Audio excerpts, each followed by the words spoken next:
Hello friends, विवा food रेसिपीमध्ये आपले सगळ्यांचे मनापासून स्वागत। जोरदार पाऊस पडतोय आणि मार्केटला गेली, इथे बघा मस्त ताज्या ताज्या चिवण्या मिळालेल्या आहेत। घरी घेऊन आली, स्वच्छ धुवून साफ करून घेतल्या। तर त्या आगरी पद्धतीने बनवायच्या आहेत। ते कशा करायच्या चला बघूयात आपण पुढे व्हिडिओमध्ये।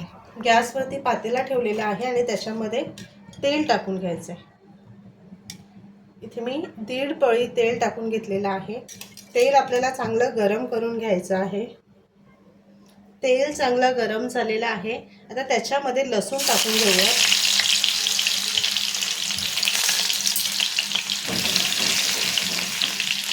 7 ते 8 लसणाच्या पाकळ्या बारीक ठेचून घेतलेल्या आहेत। आता ह्याच्यामध्ये मसाला टाकणार आहे। हळद घेतलेले, गोडा मसाला आणि मसाला सर्व 1-1 चमचा घेतलेला आहे।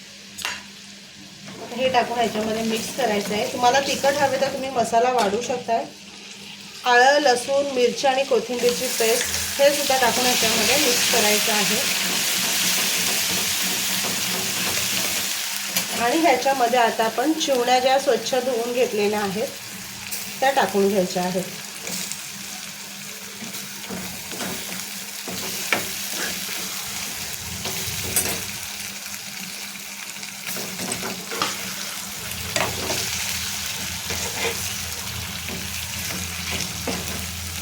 व्यवस्थित पलटी करून घ्यायचे आहेत।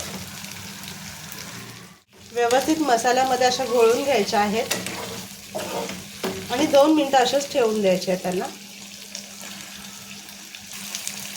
आता ह्याच्यामध्ये मी 1 ग्लास पाणी टाकून घेते।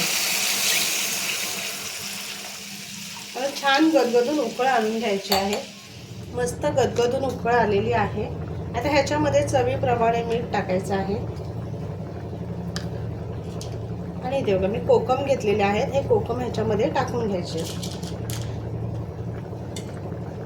हलक्या हाताने मिक्स करून घ्यायचे आणि झाकण ठेवून 3 ते 4 मिनिटं उकळ काढून घ्यायचे। मस्त इथे आपला तरीदार चिवण्याचा कालवण तयार झालेला आहे। हे एका डिशमध्ये काढून दाखवते। आगरी पद्धतीने इथे झणझणीत आणि आंबट असं चिवणीचं कालवण तयार झालेलं आहे। कशी वाटली आपली रेसिपी नक्की कमेंट करून सांगा आणि असेच आपले नवनवीन व्हिडिओ बघण्यासाठी व्हिडिओला लाईक करा, शेअर करा आणि सबस्क्राईब करा। चला तर भेटूयात आपण पुढच्या व्हिडिओमध्ये।